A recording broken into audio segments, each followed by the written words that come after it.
मुख्यमंत्री श्री योगी आदित्यनाथ जी को अब मैं उनके संबोधन के लिए आमंत्रित करता हूं। माननीय मुख्यमंत्री महोदय।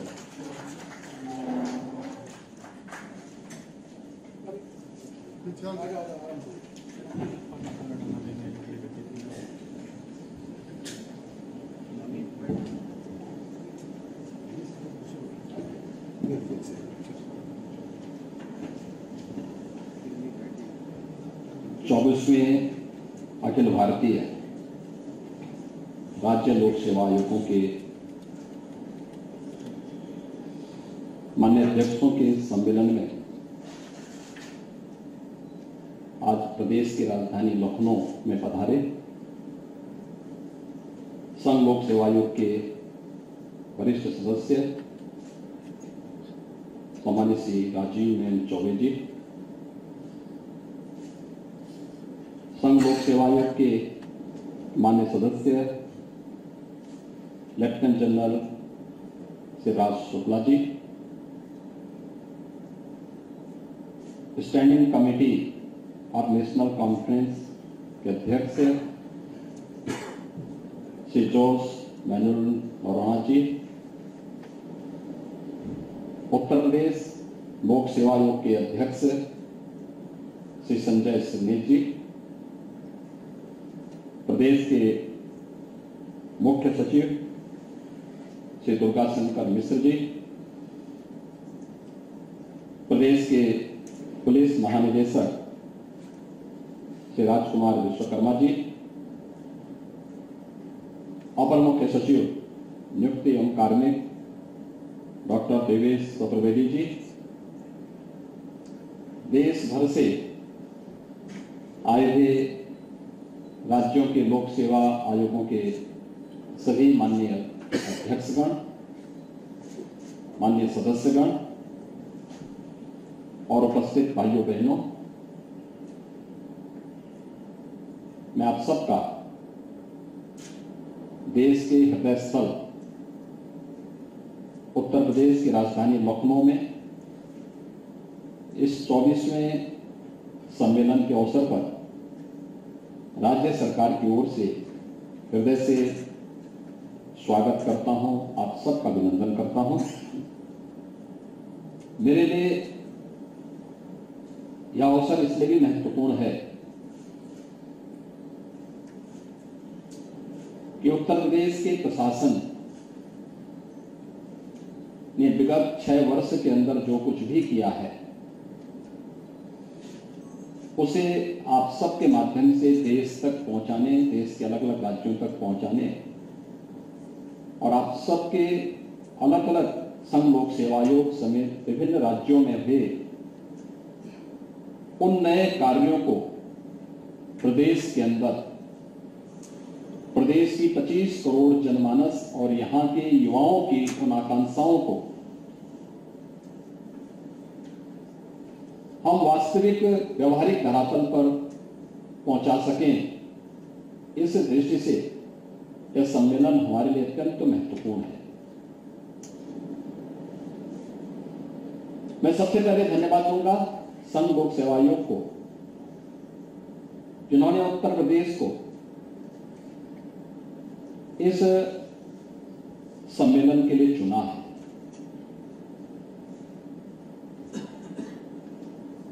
इसलिए भी महत्वपूर्ण है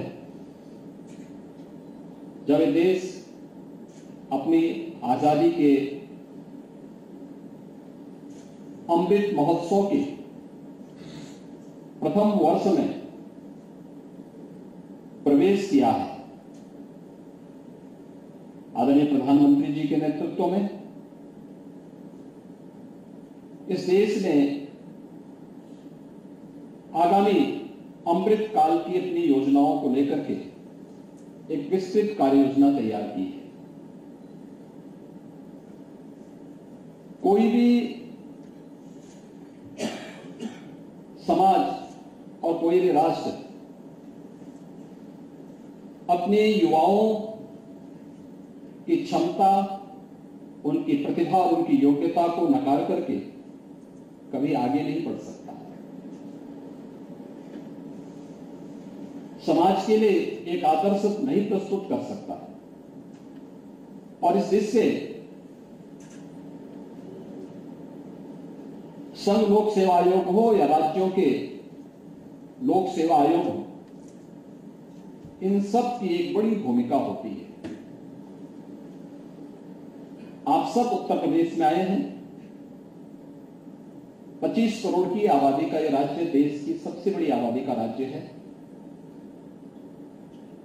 देश की सांस्कृतिक धरोहर का प्रतीक भी है और देश के अंदर प्रशासन की कार्यप्रणाली की एक प्रयोग स्थली भी है। यहां पर उत्तर प्रदेश को अगर आप देखेंगे तो प्राचीन काल से ही ये भारत की आध्यात्मिक और सांस्कृतिक क्षेत्र का प्रतिनिधित्व करती रही है। मर्यादा पुरुषोत्तम भगवान श्री राम की पावन जन्मस्थली अयोध्या उत्तर प्रदेश में है। भगवान श्री कृष्ण की जन्मस्थली मथुरा उत्तर प्रदेश में है। उनकी लीला स्थली वृंदावन भी उत्तर प्रदेश में है। बाबा विश्वनाथ का पावन धाम काशी वाराणसी भी उत्तर प्रदेश में, और उत्तर प्रदेश में देश की पवित्र जो 7 पवित्र नदियां इस देश के अंदर प्रत्येक भारतवासी जिनका नित्य स्मरण करता है, गंगा और यमुना, इन दोनों नदियों का विस्तृत भूभाग उत्तर प्रदेश के अंदर ही यह है और उत्तर का संगम भी उत्तर प्रदेश में है। जिन्होंने उत्तर प्रदेश को दुनिया के एक सबसे प्रोग्रा भूमि के रूप में भी बदलने का कार्य किया है। यह सच है कि इन देवतुल्य नदियों के कारण उत्तर प्रदेश की भूमि अत्यंत उर्वरा बनी और अपनी उर्वरता के कारण ही एक बड़ी आबादी यहां पर कृषि और कृषि से संबंधित क्षेत्र में अपनी आजीविका की तलाश करती रही है और संकट के समय में मानवता के कल्याण का मार्ग भी प्रशस्त करती रही है। ये वही भूमि है। आप इस समय प्रदेश की राजधानी लखनऊ में है। लखनऊ के बगल में ही हमारा सीतापुर जनपद है। मेरी सारणी इसी सीतापुर जनपद में है। भारत की वैदिक ज्ञान की पूरी परंपरा को लिपिबद्ध करने की धरती है मेरी सारणी। लखनऊ के पास, लखनऊ से सटा हुआ प्रदेश के अंदर अन्य अनेक ऐसी सांस्कृतिक और आध्यात्मिक धरोहरें हैं जिन पर हर भारतवासी गौरव की अनुभूति कर सकता है। उत्तर प्रदेश ने देश की आजादी के आंदोलन में भी एक बड़ी भूमिका का निर्वहन किया। कोई जनपद ऐसा नहीं जहां पर देश के आजादी की इस पूरी लड़ाई के दौरान वहां पर कोई भव्य स्मारक न हो और आजादी की लड़ाई के बाद स्वतंत्र भारत में भी देश की सीमाओं की सुरक्षा के लिए, आंतरिक और बाह्य सुरक्षा के लिए भी उत्तर प्रदेश के नौजवानों की योगदान को विस्मृत नहीं किया जा सकता।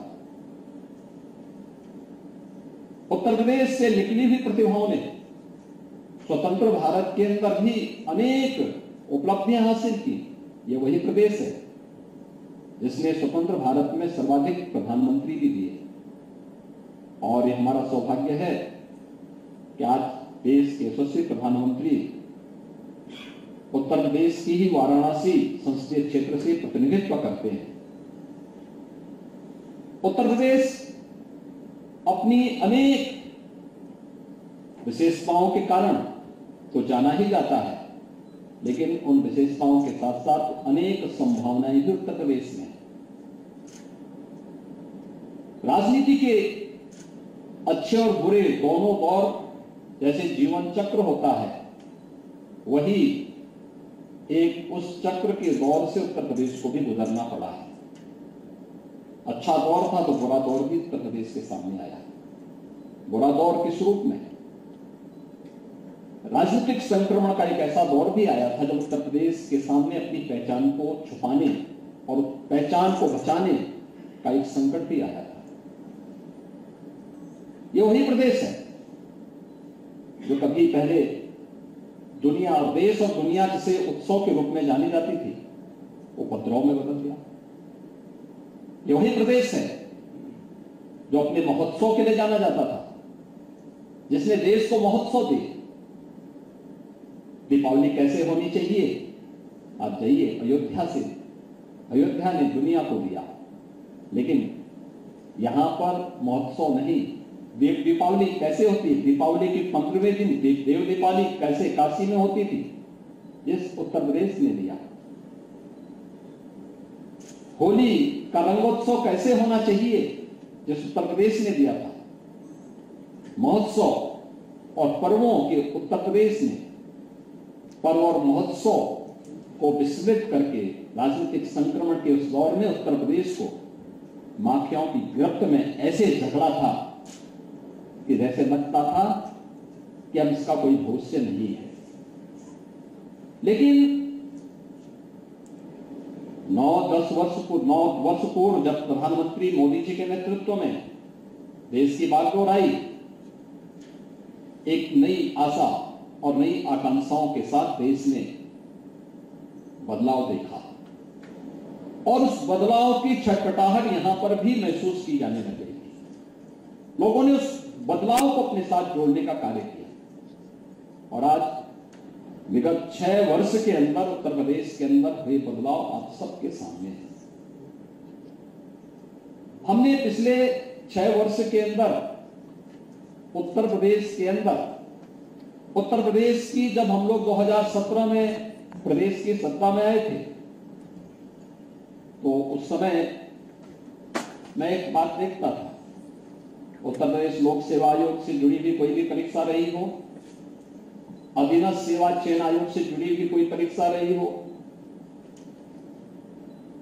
उच्चतर शिक्षा चयन आयोग या माध्यमिक शिक्षा चयन आयोग से जुड़ी हुई या पुलिस भर्ती से जुड़ी हुई कोई भी ऐसी प्रक्रिया रही हो, आपने देखा होगा हर एक में अंबार थी, शिकायतों का अंबार था, न्यायालय के स्टे थे, न्यायालय की गंभीर टिप्पणियां थी। उत्तर प्रदेश की उस समय 22 करोड़ की आबादी थी और उत्तर प्रदेश पुलिस बल में 1.5 लाख पद खाली पड़े थे। अनुमान कर सकते हैं जिस पुलिस के भरोसे प्रदेश की सुरक्षा होनी चाहिए थी, उसमें 1.5 लाख पद खाली हैं। मैंने पूछा पद क्यों नहीं भरे जा रहे हैं? पता लगा कि सुप्रीम कोर्ट का स्टे है। स्टे क्यों है? कोई खामी होगी ना, उसको दूर करिए। प्रक्रिया पारदर्शी नहीं थी, भाई भतीजावाद, जातिवाद।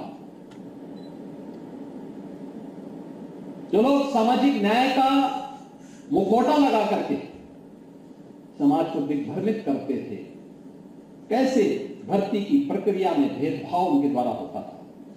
ये योग्यता और प्रतिभा के साथ अन्याय नहीं तो क्या था, और न्यायालय उसमें हस्तक्षेप नहीं करता तो क्या करता। जब प्रक्रिया को पारदर्शी तरीके से आगे बढ़ाया गया, भर्ती बोर्ड कैसे कार्य करेगा, इसके लिए अच्छे ईमानदार अधिकारियों की टीम तैयार की गई। और मुझे बताते हुए प्रसन्नता है कि पिछले 6 वर्ष के अंदर हम लोगों ने प्रदेश के अंदर 1,64,000 से अधिक पुलिस भर्ती की प्रक्रिया को पूरी पारदर्शी तरीके से संपन्न किया। जब 2019 का लोकसभा चुनाव चल रहा था, उस दौरान जब मैं कुछ संसदीय क्षेत्रों में जाता था, लोग कहते थे कि यहां तो फलानी जाति का बाहुल्य है, यहां से बीजेपी नहीं जीतेगी। मैंने कहा ठीक है, आपकी मान्यता हो सकती है, लेकिन युवा हमारे साथ होगा। लोगों ने कहा कैसे? मैंने कहा इसलिए होगा क्योंकि उसे नौकरी मिली है। कहा उससे क्या होता है? मैंने कहा वो सड़कों पे दौड़ता है, वैसे नहीं दौड़ता है। जब आप सोते हैं तब वो सड़कों पे दौड़ करके अपने को फिजिकली फिट करता है, जिससे किसी भर्ती में वो स्थान पा सके। और उत्तर प्रदेश राज्य ऐसा है जिसमें उस समय हम 1.5 लाख पुलिस की भर्ती की प्रक्रिया को पूरी कर चुके थे और प्रक्रिया इतनी पारदर्शी थी, इतना सुविधापूर्ण थी कि सभी 75 जनपदों से प्रतिनिधित्व होता हुआ उसमें दिखाई देता था। और जब ये भर्ती की प्रक्रिया पूरी हुई, जब चुनाव के परिणाम आए, तो जो मैंने कहा था एकदम वही था। परिणाम सब हमारे अनुकूल था। हर गांव का व्यक्ति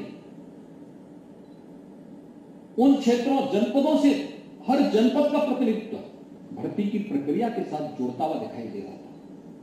उन नौजवानों को जिनको कभी विश्वास ही नहीं होता था कि हम भी भर्ती हो पाएंगे, आज उत्तर प्रदेश पुलिस बल में वे सभी अपनी सेवाएं दे रहे हैं। और परिणाम, जब पारदर्शी भर्ती की प्रक्रिया है तो कानून व्यवस्था की भी अपनी एक नजीर उत्तर प्रदेश को बनाने में सफलता प्राप्त हुई है। क्योंकि भेदभाव किसी नौजवान के साथ नहीं हुआ, तो वह भी अपना जो सबसे अच्छा हो सकता है वह प्रदेश के लिए आज दे करके कर रहा है। अनुशासन भी बनाता है, नए नौजवानों को भी इसके लिए प्रेरित करता है और अच्छे तरीके से आगे बढ़ाता है। शिक्षकों की भर्ती की प्रक्रिया आपने देखा होगा उत्तर प्रदेश के अंदर आदरणीय प्रधानमंत्री जी के मार्गदर्शन में जब देश ने एस्पिरेशनल डिस्ट्रिक्ट की प्रक्रिया को नीति आयोग ने आगे बढ़ाया था, उस दौरान प्रदेश के भी जो देश के 112 जनपद थे उनमें से 8 जनपद उत्तर प्रदेश के थे। जब नीति आयोग ने ये सूची जारी की थी, उत्तर प्रदेश के 8 जनपद रैंकिंग में 100 से और 112 के बीच में ही थे। और जब गत वर्ष भारत सरकार ने एस्पिरेशनल डिस्ट्रिक्ट की सूची जारी की, जिन्होंने सामान्य विकास की प्रक्रिया के साथ अन्य जनपदों की दौड़ में वे शामिल हुए हैं, मुझे बताते हुए प्रसन्नता है कि जो टॉप 10 के राज्य थे उनमें से उत्तर प्रदेश के 5 थे और टॉप 20 में उत्तर प्रदेश के सभी 8 जनपदों में स्थान प्राप्त हुआ। कारण था, वे पिछड़े इसलिए थे क्योंकि वहां पर ईमानदारी से भर्ती नहीं हुई, मैन पावर नहीं, शिक्षक नहीं थे। श्रावस्ती इनमें से एक जनपद है। कहते भगवान बुद्ध ने अपने जीवन में सर्वाधिक चातुर्मास श्रावस्ती में व्यतीत किए थे। भगवान राम के पुत्र ने श्रावस्ती बसाई थी और श्रावस्ती में 120 विद्यालय ऐसे थे 2017 के पहले जिनमें एक भी शिक्षक नहीं था। और आज आप श्रावस्ती जनपद की रैंकिंग को देखेंगे, हर व्यक्ति देखेगा, क्योंकि हमने सभी संबंधित विभाग से कहा भाई हर विद्यालय में शिक्षक होने चाहिए, हर चिकित्सालय में चिकित्सक होने चाहिए, कृषि का हो या ग्राम्य विकास या पंचायती राज का या नगर विकास का, वहां पे मैन पावर की आपूर्ति आप करिए। और फिर हर सप्ताह 15 दिन में उनकी समीक्षा होने लग गई। परिणाम हम सबके सामने है। कुल यानी 6 वर्ष में 5.5 लाख सरकारी नियुक्तियां हम लोगों ने की और एक भी नियुक्ति पर कोई प्रश्न नहीं खड़ा कर सकता प्रदेश के अंदर हुआ। लेकिन मैं ये भी मानता था ये 24-25 करोड़ की आबादी के राज्य में 5 लाख 5.5 लाख सरकारी नौकरी से काम नहीं चलेगा। बहुत सारे युवा ऐसे हैं जो सरकारी नौकरी में नहीं जाना चाहते, उनको अन्य सेक्टर में कार्य मिलना चाहिए। कार्य करते हुए उनके लिए उस प्रकार की संभावनाओं को आगे बढ़ाने की आवश्यकता है और उसके लिए हम लोगों ने कुछ कार्यक्रम आगे बढ़ाए। प्रदेश के अंदर प्रारंभ हम लोगों ने यही से किया कि परंपरागत उद्यम को बढ़ावा देने के लिए उत्तर प्रदेश में इतनी बड़ी आबादी है तो वैसी नहीं बड़ी आबादी है, कारण तो होंगे। सबसे और बड़ा भूमि है, पर्याप्त जल संसाधन है, इस सबके अलावा और भी कुछ होगा। यहाँ के कारीगरों ने, यहाँ के आर्टिजन्स ने, हस्तशिल्पियों ने कुछ तो किया होगा, हमने उसकी मैपिंग करवाई। 75 जनपदों में से 57 जनपद ऐसे थे जिन 57 जनपदों की अपनी यूनिक प्रोडक्ट थी। जैसे मुरादाबाद में ब्रॉस का काम बहुत अच्छा होता है, अलीगढ़ हार्डवेयर के लिए जाना जाता है, सहारनपुर वुडवर्क के लिए जाना जाता है, मेरठ स्पोर्ट्स आइटम के लिए जाना जाता है, लखनऊ की चिकन कारीगरी के लिए, वाराणसी सिल्क के कार्य के लिए, भदोई अपने कारपेट के लिए, अलग अलग जनपद के पास हमने इसकी मैपिंग करवाई। 18 जनपदों के लिए भी हम लोगों ने तय किया कि इस जनपद के साथ भी कोई एक प्रोडक्ट जुड़ना चाहिए, और सभी 75 जनपदों को 2018 में ही हम लोगों ने एक प्रोडक्ट के साथ जोड़ते हुए 1 डिस्ट्रिक्ट 1 प्रोडक्ट की अपनी एक कार्य योजना उस समय लागू की थी। और आज आप देखते होंगे उत्तर प्रदेश में, जहां पे 2017-18 में हमारा कुल एक्सपोर्ट केवल 86,000 करोड़ रुपए का था, आज वह लगभग 2 लाख करोड़ तक पहुंचने जा रहा है। यह पिछले 6 वर्ष के अंदर जो कार्य प्रदेश के अंदर हुए, हमने प्रोडक्ट में डिजाइन के साथ उसे जोड़ा, पैकेजिंग के साथ उसे जोड़ा, उसे हर प्रकार से प्रोत्साहित किया गया, ट्रेनिंग दी गई, कार्यक्रमों को आगे बढ़ाया गया, बैंकों के साथ जोड़ा गया, और केवल इसी को यहीं पे सीमित नहीं किया। विश्वकर्मा श्रम सम्मान के माध्यम से भी प्रदेश के कारीगरों को प्रोत्साहित करने के लिए भी योजना बनाई गई। गांव का नाव है, मोची है, धोबी है, हलवाई है, इनकी ट्रेनिंग हो कि केवल गांव में ही घूमता हुआ न दिखाई दे, बल्कि इसके पास अच्छा शोरूम हो, अच्छा अपना सैलून हो, अच्छा इसका कारोबार आगे बढ़ सके, बैंकों के साथ हम इसको जोड़ सकें।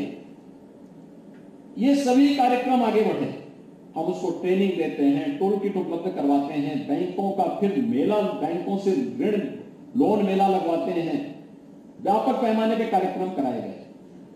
2017 के पहले उत्तर प्रदेश का जो सीडी रेशो था, यह मात्र 45-46% था, आज 56% है।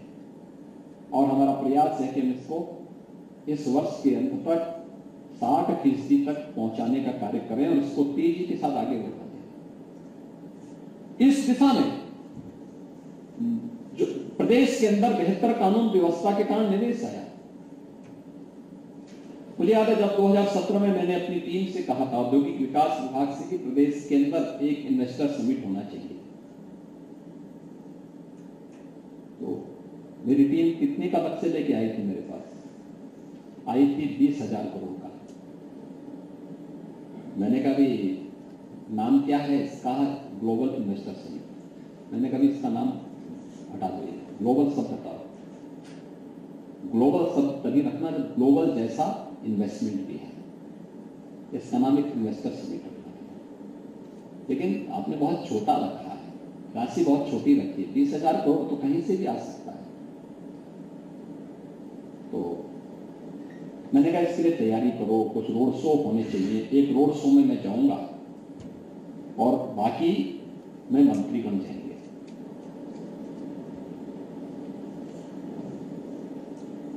उन्होंने कहा कि आप कितना मानते हैं? मैंने कहा देखो, मैं तो ये मानता हूं कि जो लोअर लिमिट हो 2 लाख करोड़ की हो, उसके बाद उससे ऊपर जाना चाहिए। पूरी टीम हंसी थी। हमारे औद्योगिक विकास के मंत्री आज हमारे विधानसभा के स्पीकर हैं, उस समय के आईडीसी आज चुनाव आयुक्त हैं, और भी लोग आए थे। सब हंसे थे, बहुत जोर से। अरे साहब, यूपी में कौन निवेश करेगा? सब यही कहते थे, अरे यूपी में कौन निवेश करेगा? मैंने कहा विधि, आपको अपने बारे में अंदाजा नहीं है क्या? मैंने कहा पहले ही रोड शो में जहां मैं जाऊंगा वहां 2 लाख करोड़ रुपए से अधिक का प्रस्ताव लेकर के आऊंगा, चिंता मत करें। लेकिन तैयारी आपने करी है। तैयारियां हुई, हमें उस समय लगभग 4.5 लाख करोड़ रुपए के प्रस्ताव प्राप्त हुए थे 2018 में। लेकिन कैसे चेंज होता है, अभी फरवरी में हम लोगों ने 10 से 12 फरवरी को उत्तर प्रदेश के अंदर अपना सही मायने में ग्लोबल इन्वेस्टर समिट किया था और इसमें हमें 35 लाख करोड़ रुपए के प्रस्ताव अब प्राप्त हुए। आज देश और दुनिया का हर बड़ा निवेशक उत्तर प्रदेश के अंदर निवेश करने के लिए निवेश करना चाहता है, लगातार आ रहे हैं और उसमें से 10 लाख करोड़ का तो हम बहुत शीघ्र ग्राउंड ब्रेकिंग भी करने जा रहे हैं, ग्राउंड ब्रेकिंग सेरेमनी भी हम करने जा रहे हैं। प्रदेश के अंदर जब ये प्रक्रिया आगे बढ़ी, परंपरागत उद्यम, लोग कहते थे इससे क्या होगा।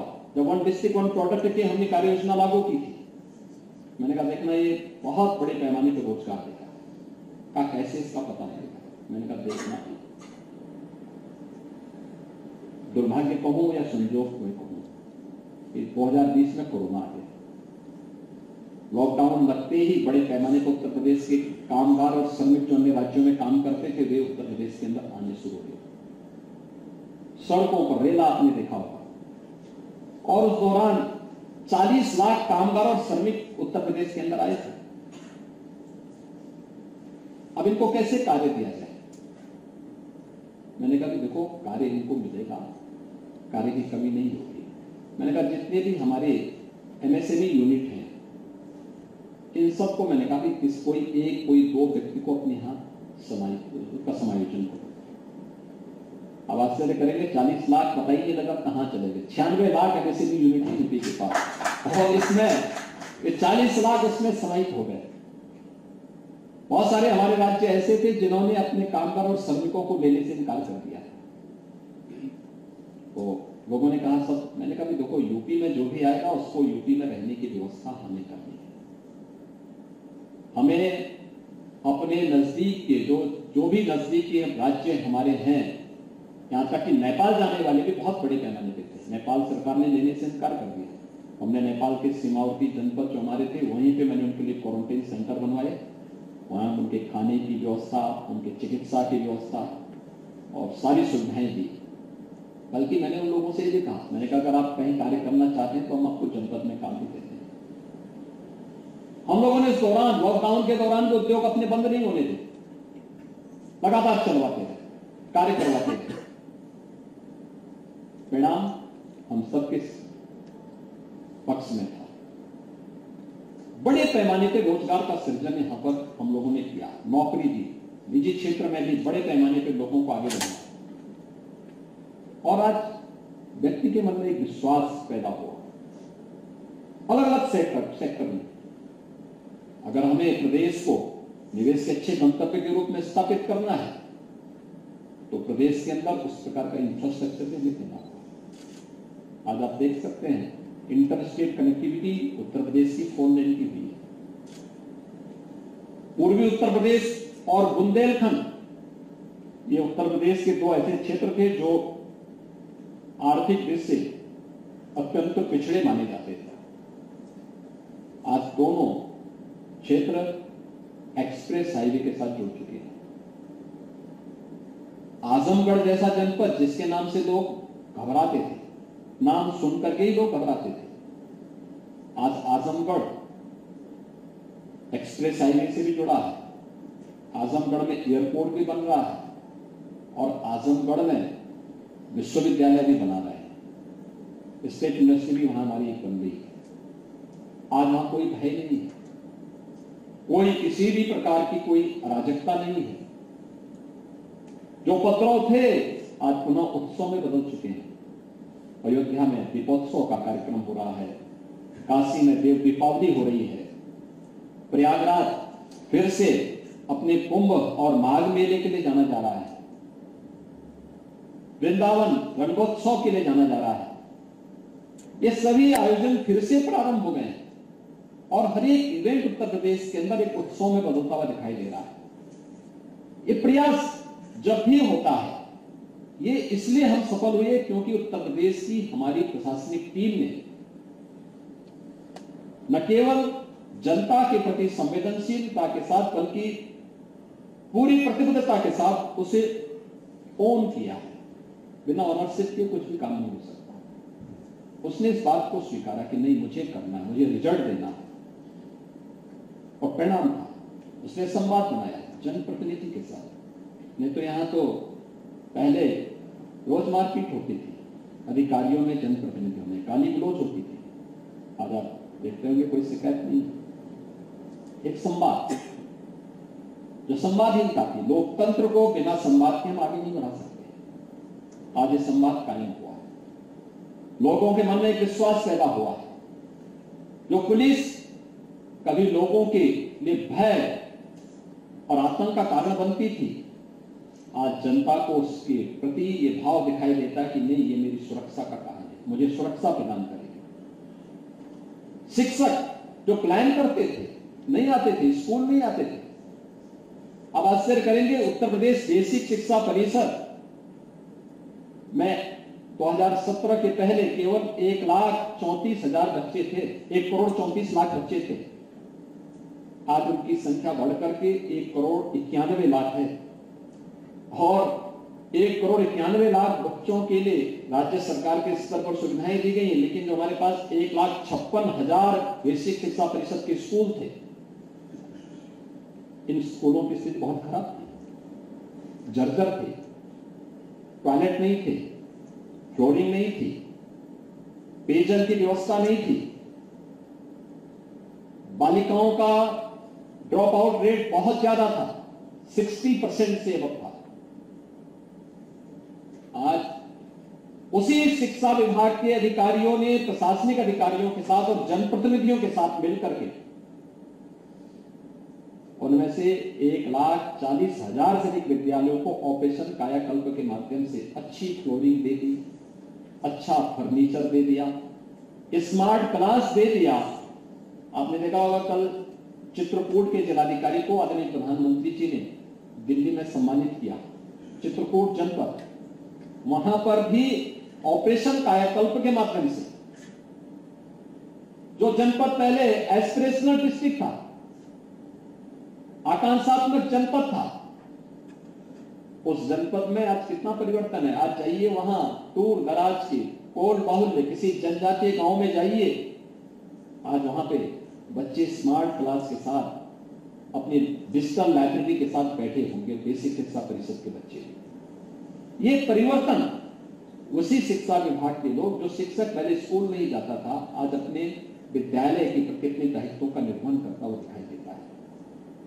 और इसमें से हम लोगों की बहुत बड़ी जिम्मेदारी बनती है। टीम, अगर प्रशासनिक टीम चाह ले तो परिवर्तन हो सकता है, ये परिवर्तन के वाहक बन सकते हैं। उस परिवर्तन के वाहक के लिए उस प्रकार का चयन की प्रक्रिया के साथ जोड़ना, और यह आपकी लीडरशिप में ही ये चयन की प्रक्रिया पूरी होती है। और मुझे लगता है कि समय आ गया है कि हम देखें वास्तव में जिसका हम चयन कर रहे हैं, ठीक बात है, ब्रिलियंट हो, अच्छी बात है, साथ बुद्धि तो हो, लेकिन और केवल नकल के साथ साथ उसमें अकल भी हो, कार्य करने की सामर्थ्य भी हो, लीडरशिप का गुण भी हो, निर्णय लेने की सामर्थ्य भी हो, और आम जनमानस के बीच में कॉमन मैन के प्रति उतना ही संवेदनशील भी हो।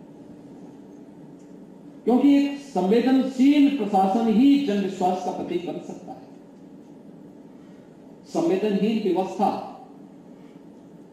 लोकतंत्र में हम आम जनमानस की उपेक्षा नहीं कर सकते, उसकी अनदेखी करके हम किसी व्यवस्था को सफलता की ऊंचाइयों तक पहुंचाने की कल्पना कर रहे हैं। यह एक दुस्वप्न जैसा होता है, इसको कभी नहीं कर सकते। हमारा प्रयास होना चाहिए अधिकाधिक संवेदनशील, जनता के प्रति संवेदनशील, एक गरीब के प्रति संवेदनशील, उसका नाम, उसकी जाति, उसका मत, उसका मजहब पूछे बगैर उसको न्याय मिलना चाहिए, उसको शासन की योजनाओं का लाभ हर हाल में मिलना चाहिए। हम भेदभाव उस दृष्टि के साथ नहीं कर सकते। ऐसा प्रशासन जब रहेगा तो जन विश्वास का प्रतीक बनेगा। आप देख रहे हैं उत्तर प्रदेश के अंदर कितनी बड़ी व्यवस्था है। बहुत सारे राज्यों की आबादी जहां से शुरू होती है, उतने हमारे राज्य में उतनी बड़ी तो बहुत सारे मत और मजहब से जुड़े हुए उनके अनुयायी रहते हैं, लेकिन कितनी शांति है, कोई दंगा नहीं, कोई अव्यवस्था नहीं। आज ईद है, ईद की नमाज पढ़ी जा रही है, लेकिन एक भी सड़क पे नहीं हो रही है, ईदगाह में होगी।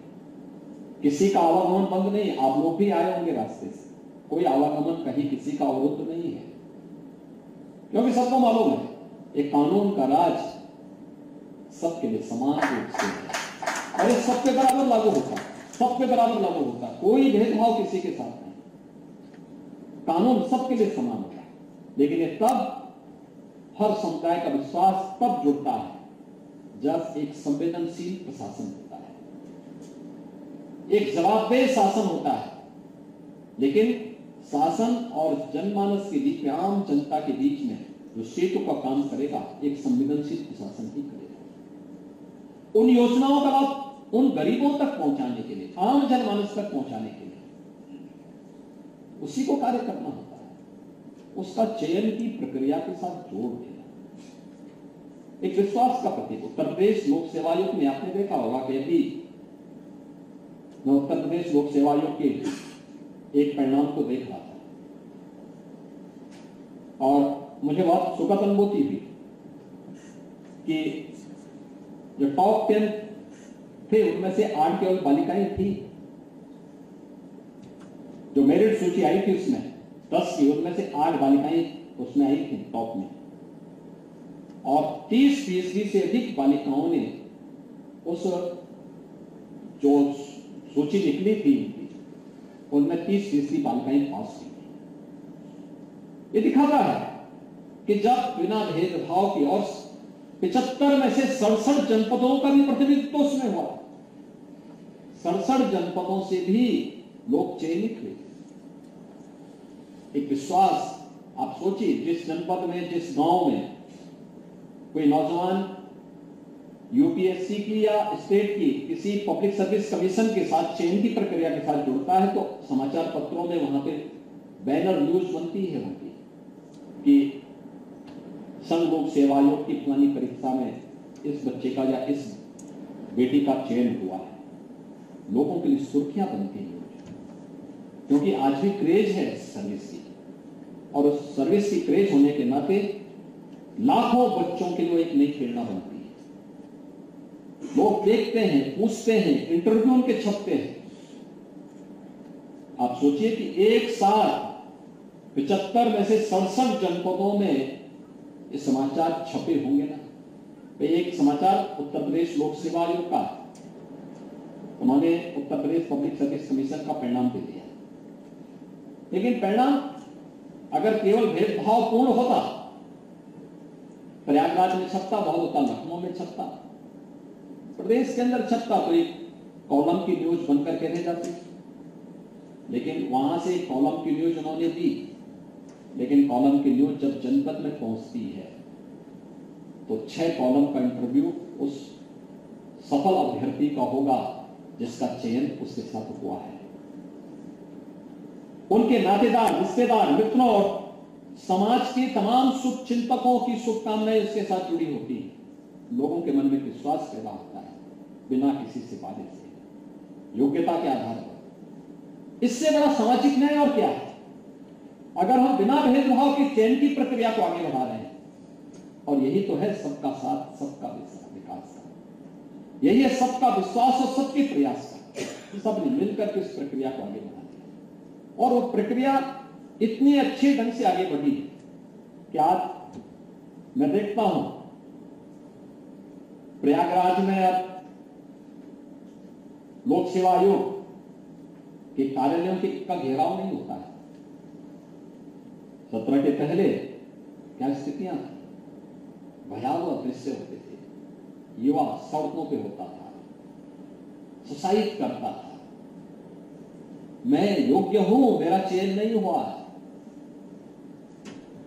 लेकिन आज दृश्य नहीं है। आज हर नौजवान इस इस बात को कहता है, नहीं साहब अच्छा हुआ, आज वह जानने का इच्छुक होता है, उसके मन में एक विश्वास है और तैयारियां करेगा। प्रयागराज जनपद हमारा एक ऐसा जनपद है जहां पे 2.5 से 3 लाख छात्र प्रतियोगी परीक्षाओं की तैयारी के लिए हर समय मौजूद रहते हैं। वहां किसी भी घर में आप जाएंगे तो वहां पर आपको बच्चे परीक्षाओं की तैयारी करते हुए दिखाई देंगे। विश्वविद्यालयों के छात्रावासों को या अन्य संस्थानों के द्वारा संचालित छात्रावासों में भी बहुत आयत में छात्र रहते हैं, तभी तैयारी करते हैं, अलग अलग परीक्षाओं की तैयारी में लीन रहते हैं।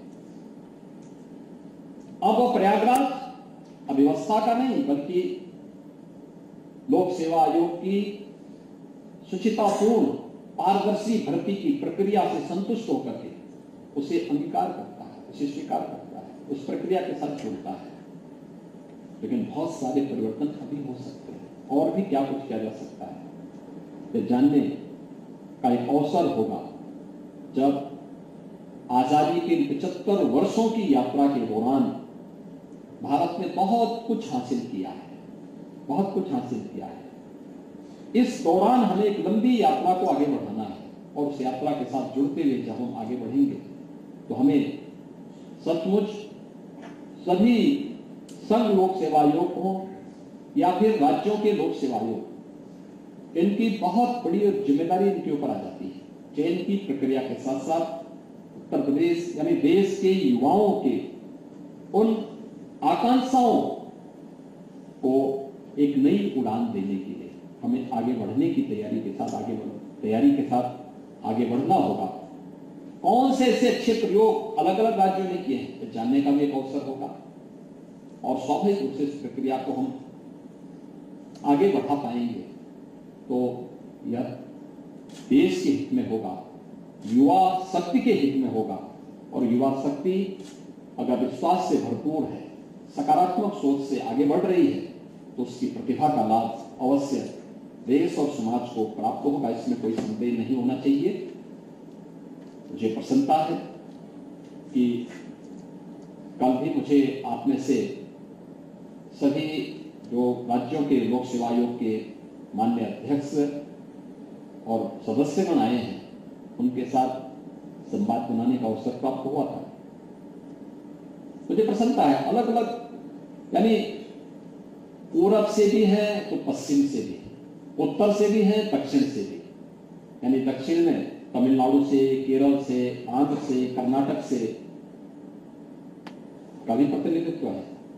पूरब में नागालैंड, मेघालय, मणिपुर, असम, मिजोरम, सिक्किम, इन सभी राज्यों का भी प्रतिनिधित्व है। उड़ीसा, वेस्ट बंगाल, झारखंड, हिमाचल, उत्तराखंड, मध्य प्रदेश, राजस्थान, महाराष्ट्र, पंजाब, हरियाणा, छत्तीसगढ़, यानी सभी राज्यों का प्रतिनिधित्व करते हुए आपका यह सम्मेलन अपने आप में एक लघु भारत का दृश्य प्रस्तुत कर रहा है। आप भारत के अलग अलग राज्यों से हैं तो अपने राज्य का प्रतिनिधित्व करते हुए वहां के जनमानस की आकांक्षाओं को भी यहां पर प्रस्तुत करेंगे। और मुझे पूरा विश्वास है कि आपसे बहुत कुछ जानने सीखने का अवसर इस अवसर पर प्राप्त होगा। आप अपने अनुभवों का लाभ यहां पर देकर के जाएंगे और हमें प्रसन्नता होगी कि आपके 2 दिवसीय 24वें सम्मेलन के साथ ही उत्तर प्रदेश के अंदर अलग अलग स्थलों में भ्रमण करने का भी अवसर आपको प्राप्त हो। आप उधर वहां पर आप जाएं, हमें प्रसन्नता होगी। लखनऊ से 2 घंटे, 1.5 घंटे, 2 घंटे की दूरी में आपको अयोध्या, 1 घंटे की दूरी में नैनी सारण्य या हमारा एक पौराणिक और ऐतिहासिक शहर लखनऊ है। लखनऊ में भी बहुत कुछ देखने जानने का अवसर यहाँ पे भी प्राप्त हो सकता है। काशी जाने के लिए भी यहाँ से व्यवस्था होगी और प्रयागराज या अन्य क्षेत्रों में भी आपको देखने का अवसर प्राप्त होगा। हमें प्रसन्नता होगी अगर आप देश के इतने राज्यों का प्रतिनिधित्व कर रहे हैं, 23 राज्यों से अधिक का प्रतिनिधित्व कर रहे हैं और हमारे संघ लोक सेवा आयोग के वरिष्ठ सदस्य सम्माननीय चौबे जी भी लेफ्टिनेंट जनरल शुक्ला जी भी इसमें अपना मार्गदर्शन देने के लिए यहाँ पर उपस्थित हुए हैं। आप सभी लोग प्रदेश के अंदर प्रदेश की इन आध्यात्मिक सांस्कृतिक विरासत का भी अवलोकन कर पाएंगे या पौराणिक और ऐतिहासिक स्थलों का भी अवलोकन कर पाएंगे तो हमें प्रसन्नता होगी। वहां तक आपको पहुंचाने, उनका परिचय करवाने में हमें प्रसन्नता की अनुभूति होगी। आप सभी का उत्तर प्रदेश आगमन हमारे लिए महत्वपूर्ण हो और एक दूसरे के साथ हम परस्पर अपने अनुभवों को साझा करने के साथ साथ सफलतम प्रयोगों को आगे बढ़ा करके देश के युवाओं की आकांक्षाओं की पूर्ति करने में सफल होंगे। इस विश्वास के साथ मैं इस विभिन्न राज्यों के लोक सेवा आयोगों के इस 24वें सम्मेलन के अवसर पर आप सबके प्रति अपनी शुभकामनाएं देता हूं। धन्यवाद। जय हिंद।